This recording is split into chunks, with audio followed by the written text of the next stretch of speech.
दिक्कत है? नहीं, उनकी पूरी तहरीक का स्लोगन है आजादी का मतलब क्या, ला इलाहा इल्लल्लाह।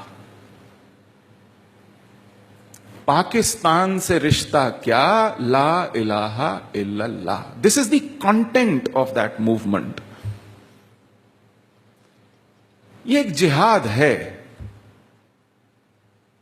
वो साफ कहते हैं, जब वो खुद को मुजाहिदीन कहते हैं तो मुजाहिदीन का मतलब ही वो है, the warrior who is fighting a jihad. मुजाहिद, the one who is fighting a jihad. United जिहाद काउंसिल, जिसको सैयद सलाहुद्दीन हेड करता है, वो इसको यूनाइटेड जिहाद काउंसिल कहता है।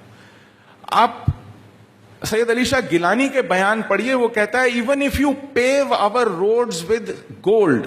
ये उसका बयान है जब श्रीमान नरेंद्र मोदी कश्मीर के लिए 80,000 करोड़ का पैकेज तय करते हैं।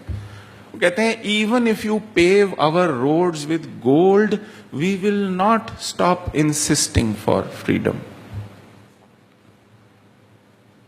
ये वो खुले तौर पे कह रहे हैं। आप उसको इंटरप्रेट कर रहे हैं, नहीं वहां विकास चाहिए। उनके हाथ में पत्थर है, हमने लैपटॉप देने हैं।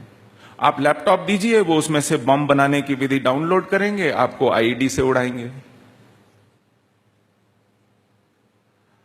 आप कह रहे हैं कि हम आपके यहां सड़कें बनाएंगे, आपके यहां पावर स्टेशन बनाएंगे, आपके यहां आईआईटीज बनाएंगे, आपका आईआईएम्स बनाएंगे। वो कह रहे हैं भैया हम पढ़ के आते हैं अमेरिका से, इंग्लैंड से, आप क्या बात कर रहे हो? हमारे पास कमी है क्या? इस देश में किसी 5 स्टार होटल में यदि कोई शॉपिंग आर्केड हो जहां एक भी दुकान हो, तो वो आपको किसी कश्मीरी मुसलमान की पाएगी, जहां वो कारपेट और शॉल्स और अखरोट का काम बेचता है। पैसे की कमी नहीं है।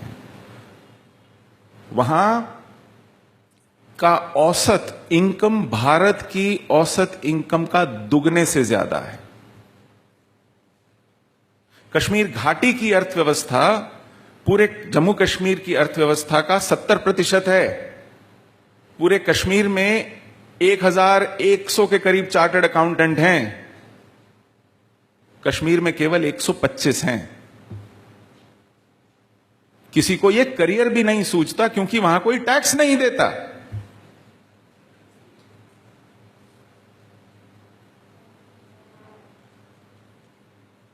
हम पता नहीं किस मुगालते में हैं।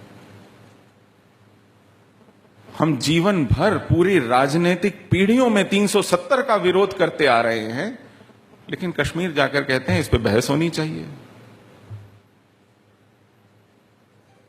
आपके मैनिफेस्टो तो नहीं कहते कि इसमें बहस होनी चाहिए, वो तो कहते हैं इसका निषेध कीजिए। आप 70 साल से बहस ही तो कर रहे हैं। अगर इस पे बहस होनी थी तो फिर डॉक्टर श्यामा प्रसाद मुखर्जी बलिदान देकर के क्यों आए भाई?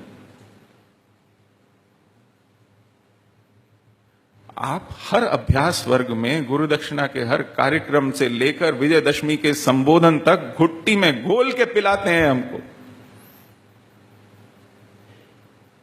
तो आज देश, समाज आपसे सहानुभूति रखने वाला, आपका अपना देशभक्त वर्ग आपसे कोई अपेक्षा रखता है, क्योंकि उसके पास आपके अलावा कोई ऑल्टरनेटिव नहीं दिखता है।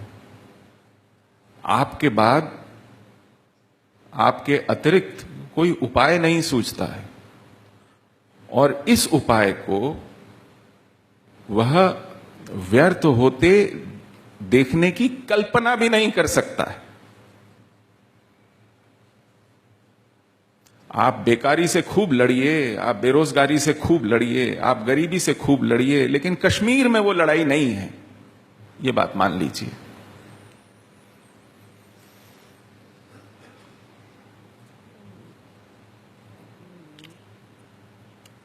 मैं यहीं समाप्त करता हूं, लगता है मैंने बहुत समय ले लिया है। यदि आपके कुछ प्रश्न हो, मैं पूरा प्रयास करूंगा कि उसका जवाब दे सकूं। धन्यवाद।